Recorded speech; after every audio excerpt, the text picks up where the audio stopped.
preparation sebelum kita pergi naik kereta nanti.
Okey, sekarang giliran saya pula nak naik. Gemetar sekali. Jadi sangat seronok. Bukit ni 90 degree. Okey, let's go.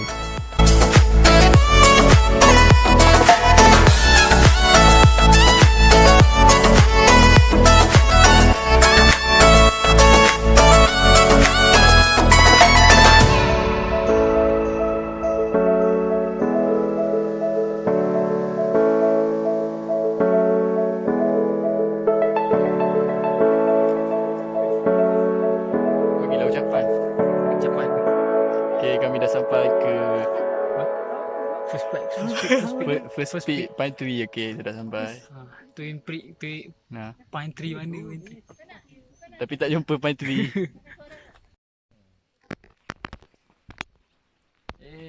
Hai. Hari ni kita dah sampai ke Pine Tree Hill yang berketinggian 1448 meter daripada aras laut. Tapi bukit ni sangat tinggi lah.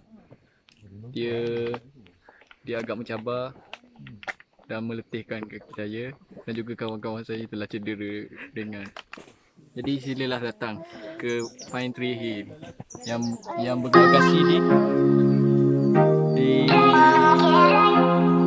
di Pahang, di Fraser Hill. Boleh datang.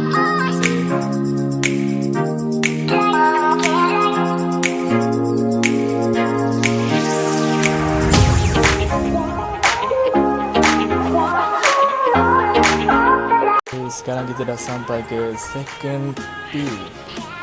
Inilah orang cakap jauh perjalanan, luas pemandangan.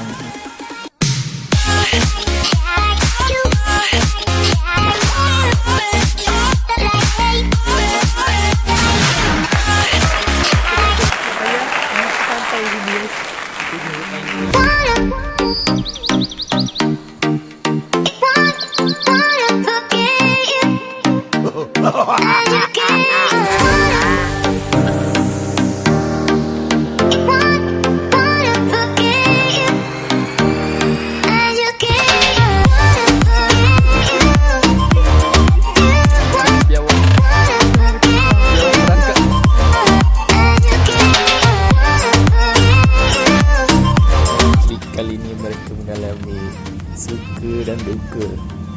Dukanya apabila mereka terpaksa memanjat berpuluh-puluh tangga dan akhirnya mereka terdampar di sini.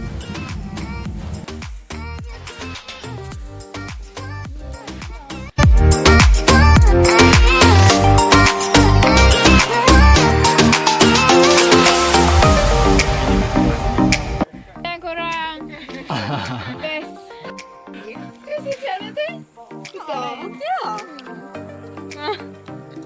Sampai dah ke pantry keluar dia. Sampai termakan.